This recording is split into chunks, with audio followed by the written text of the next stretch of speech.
Hello, I'm Alex. Today, we're going on a journey back in time. Welcome to Rome in 90 AD, during the reign of Emperor Domitian. Try to close your eyes and imagine an early morning at the Forum in the year 90 AD, during the height of Emperor Domitian's reign. The sun is just beginning to gild the tops of the majestic marble temples, but the city has long been awake. Here, upon these ancient stones, you hear the true symphony of humanity. Egyptians in fine linen garments argue fiercely over the price of Nile grain. Jews in long tunics discuss the laws in the shade of the porticos. Germans with skin weathered by northern forests gaze with undisguised awe at the endless arches of the aqueducts. This is Rome, the world capital of the only superpower, which, like a giant magnet, attracts everyone seeking fortune, gold, or long-awaited freedom. Here, silver denarii change hands with such speed that it seems the money itself has wings. But while the merchants shout their prices and slaves haul heavy amphorae of olive oil, the city is already waiting for its rightful break. Midday approaches, the time when the great empire takes a pause, the time when the noise of the markets gives way to the splashing of water, the time of the baths. Before heading off to rest, it is worth glancing at the place where the economic heart of this beehive beats. On the slopes of the Quirinal hill lies a multi-level commercial labyrinth, a prototype of the modern megamall. In brick shops known as tabernae, one can find goods from the most remote corners of the Ecumene. Here, the air is thick with the dense aroma of exotic spices from distant India, and the sharp, unmistakable scent of the famous fish sauce, garum, delivered in pot-bellied amphorae straight from sunny Spain. Wealthy matrons, accompanied by flocks of slaves, leisurely choose the finest Chinese silk and precious Egyptian papyrus, while common plebeians haggle until they are hoarse over a bag of cheap grain. The architecture of this place boggles the mind. Terraces are cut directly into the supple tuff of the hill, creating a complex system of arches, staircases, and passages. Each such shop is a tiny, self-contained world, where, under a vaulted brick ceiling, the fates of entire trade caravans are decided, and daily, cent by cent, the history of the Roman economy is forged. The midday heat lays like a heavy, dusty blanket over the tiled roofs of the insulae, the multi-story apartment buildings where the majority of the population huddles. In Rome, a sacred time arrives, the siesta. Workshops close, and the clang of hammers falls silent. Craftsmen, whose backs ache from working in cramped, stifling rooms, seek life-saving coolness. And all roads lead to one place. At approximately 1 in the afternoon, the heavy doors of the Baths of Agrippa open, the first truly great public baths of Rome. Entry costs a mere quadrans, the smallest coin one can find in a purse. It is practically free, for the emperor knows.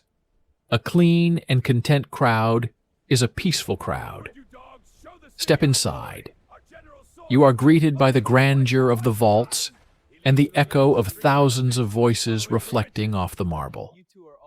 First, you enter the apoditerium, a spacious locker room with niches in the walls for clothing.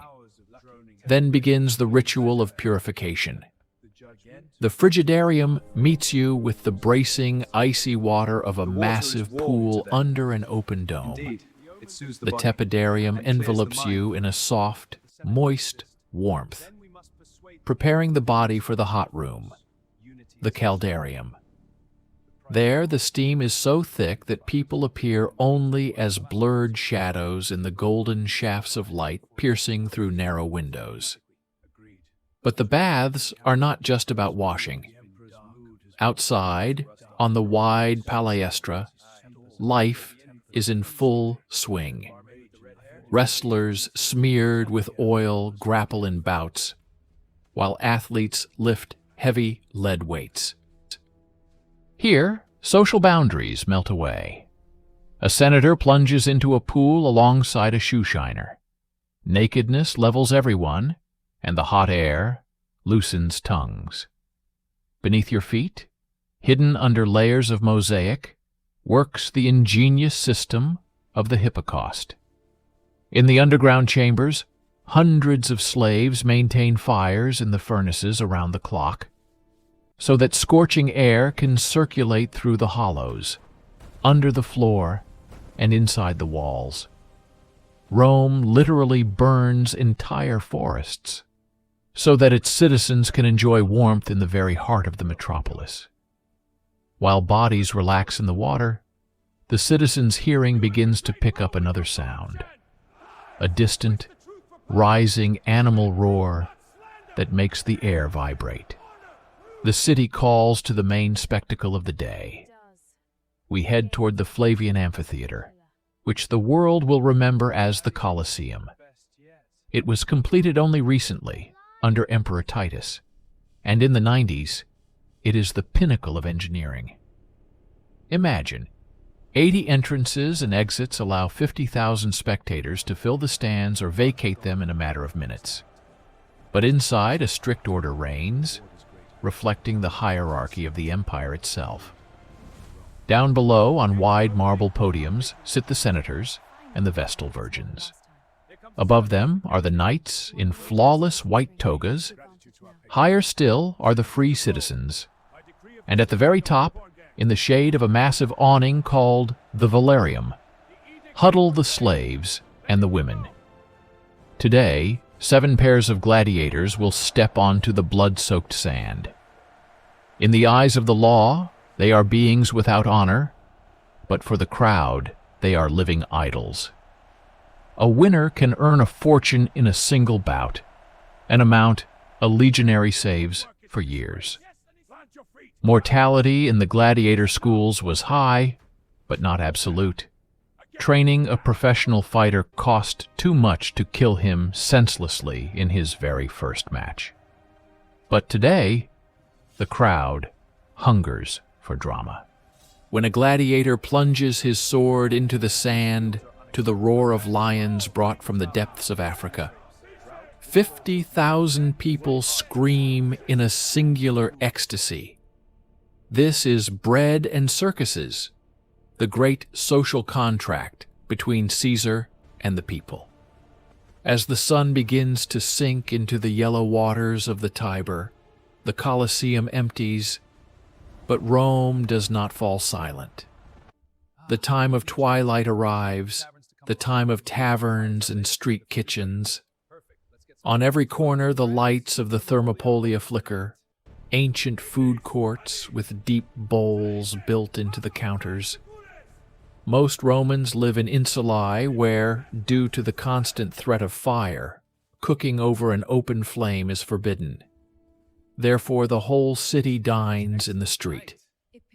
The menu is simple and hearty: lentil pottage, salty sheep's cheese, flatbreads, and vegetables. The price of such a dinner is a couple of asses, mere pennies. In the taverns, life is vibrant. Here they drink posca, a refreshing blend of water and wine vinegar, or inexpensive wine diluted with water. A street musician plays the double flute, the aulos, and passers-by stop to toss a copper coin or listen to the latest news. Rome in the year 90 is a city where you can encounter someone from every corner of the inhabited world, from misty Britain to sweltering Ethiopia. It is the first metropolis in history to know both the grandeur and the misery of globalization. Deep night falls. Only now is the movement of heavy cargo carts officially permitted, and under the deafening thunder of iron wheels on cobblestones, under the cries of drivers, and the whispers of lovers in the shadows of the porticos. The great city forgets itself in a restless sleep. Tomorrow, it will wake again to remind the world.